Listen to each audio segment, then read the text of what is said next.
Ya Mas Toro, ini ada beberapa pertanyaan ya buat sharing-sharing. Ya, Melihat dari bikin kemarin, ya, Tawan Sintong sama Miswan. Maiswan, Starbucks. Nah itu setelah bikin Ya, banyak yang mengkotak-kotakan. ya, Penggemar ini, penggemar itu saling menghujat, saling merendahkan. Ini Mas Toro sebagai owner RRF melihat seperti itu, tanggapannya pribadi gimana? kalau saya secara pribadi itu Mas, saya tidak mau membahas siapa yang baik, siapa yang lebih baik. Karena otomatis kita ditontonkan dengan game-game besar seperti itu, kita harusnya sudah bersyukur. Kalau nggak ada Tawa Sintong dan tidak ada Miswan, game itu tidak mungkin terjadi Mas. Tidak mungkin terjadi. Ya, tidak mungkin terjadi dan kita tidak mungkin mendapatkan hiburan semenarik itu. Nah, di luar game itu kan perdebatannya di hasil. Ya, Ada yang ngomong ABC kalau itu di Indo. jadinya kayak gini, kalau kayak Ya. gini. Kita udah tidak bisa membicarakan hal seperti itu karena rules-nya berbeda Mas. Terusnya berbeda. Aturannya beda karena tiap tempat punya aturan. Nah, sedangkan di Thailand sendiri antara farm satu dengan farm yang lain, yaitu Tawa Sintong dengan Miswan, mereka sudah sama-sama menerima dengan aturan yang ada. Nah, kita sebagai netizen yang menikmati game tersebut seharusnya lebih berfokus gimana caranya mengatasi ayam-ayam pasca bikinnya itu loh. Karena kita tahu sendiri sempat ada isu di mana ayam dari Mr. Bird Miswan itu Mati. tapi sebenarnya tidak. Nah, mereka masih berdebat itu video lama itu sebenarnya kan harusnya nggak seperti itu. Kita sebagai publik yang bisa mengkaji, seharusnya kita malah merasa wah ini gimana caranya ayam dengan kondisi kayak gitu bisa sehat kembali dalam waktu semalam. Kita harus belajar kayak gitu daripada kita harus memperdebatkan hasil.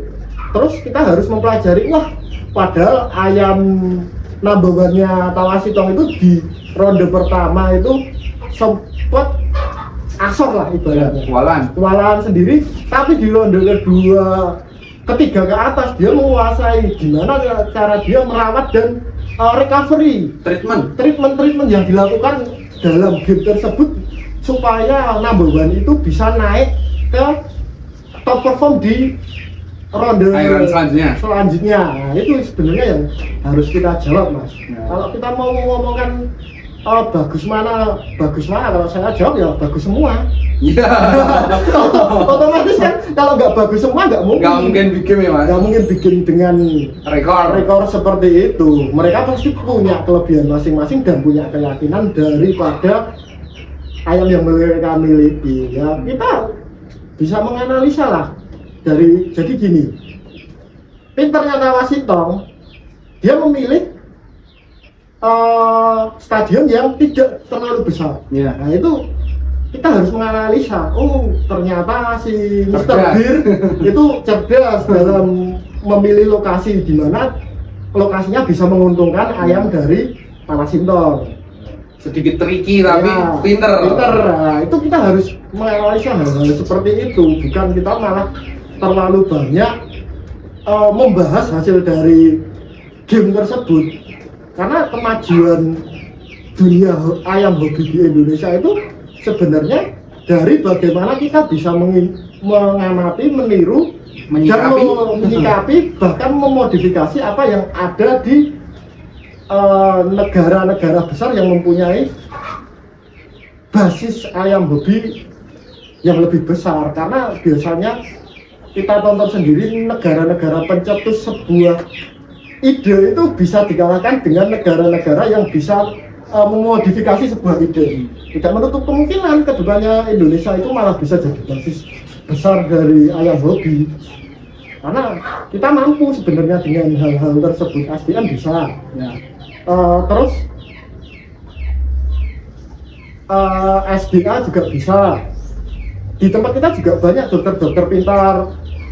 Kita bisa bersharing atau riset bersama mereka, karena saya tahu dokter-dokter hewan pun butuh hal seperti itu untuk riset-riset mereka. Kita gimana caranya bisa mengembangkan hal-hal tersebut, itu akan lebih bermanfaat bagi kita yang menggeluti dunia ayam hobi gitu loh Mas. Kalau menurut saya. Jadi intinya ambil sisi positifnya. Ya, kita pelajari, kita analisa, kita kembangkan bagaimana caranya daripada kita membahas apa yang sudah berlalu, karena yang sudah berlalu itu ya sudah tidak bisa diubah. Ya. Garisnya? Ya, dan seperti itu hasilnya dan mereka sudah menerima gitu. Daripada sibuk berdebat, sama-sama mengeluarkan waktu, mending ambil yang baik, yang tidak cocok. Oh, ya buat kalau yang bagus, jelas keduanya yang bagus. Selanjutnya Mas, pertanyaan. Ya. Gini, saya lihat di RRF ini Ya. apa ya? Intinya itu perumahan. Ya. Perumahan padat. Gimana caranya bisa menggeluti ayam hobi ini dengan lingkup yang di pemukiman padat? Sebenarnya itu memang kendala saya Mas. Itu kendala mayoritas peternak atau penghobi ayam hobi ini di lingkup-lingkup padat seperti kalau saya kan Jogja, tahu sendiri lah Jogja sekarang seperti apa. Nah, pertama saya harus bisa membuat lingkungan saya menerima saya. Salah satu cara saya bisa membuat lingkungan saya menerima saya memelihara hewan seperti ini ya saya harus menjaga kebersihan kandang. Ya, otomatis. Kalau kandang saya bersih, saya akan diterima oleh lingkungan. Ya. Itu secara fundamental dulu. Ya. Selanjutnya, kalau kendala saya adalah memang lahan Mas.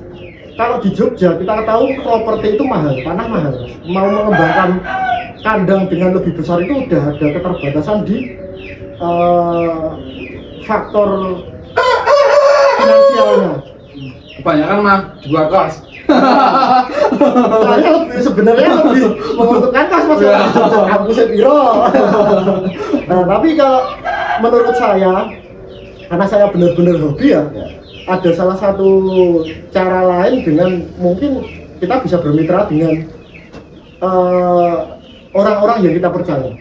Itu adalah salah satu cara, dan saya tahu banyak farm itu juga melakukan mitra dengan mungkin anggota dari timnya atau tetangga-tetangga di peternakannya. Itu secara tidak langsung kita itu membuat iklim ayam hobi menjadi sesuatu yang lebih bermanfaat secara sisi finansial, karena otomatis dengan adanya hal-hal tersebut akan menarik perekonomian di lingkungan kita Mas. Atau kita bisa, kalau saya bisa membuat kandang lain di tempat lain karena emang keterbatasan itu Mas. Dan saya menyewa tanah yang mungkin harganya lebih miring untuk saya jadikan kandang. Tapi tujuannya itu Mas, untuk bermitra. Kalau bermitra kita bisa memberdayakan orang lain dan bisa bermanfaat. Salah satu tujuan saya adalah bermanfaat bagi lingkungan sekitar.